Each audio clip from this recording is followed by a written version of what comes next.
Audio Jungle. गोड़ लगातानी हम रामेश्वर रुद्रपुरी।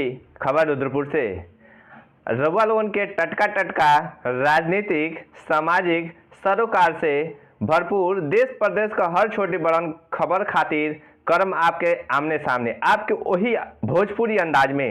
तो चलिए देखिए आज का ताजा अपडेट। बाइक की ठोकर से साइकिल सवार का मौत। रउआ लोगन के बता दी कि साइकिल से घर वापस लौट रहल साइकिल सवार के अनियंत्रित बाइक ने पीछे से जोरदार टक्कर मार दी, जैसे मौका पर ही उनका मौत हो गई।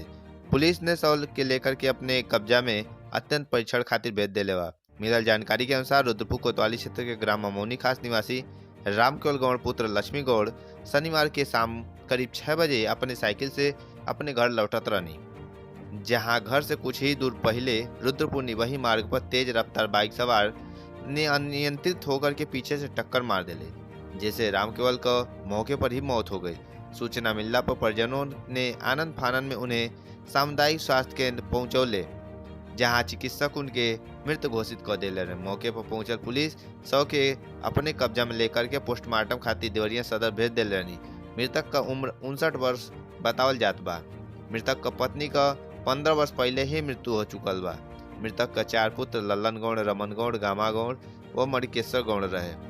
चारों लड़का लोगन का शादी हो चुकल बा।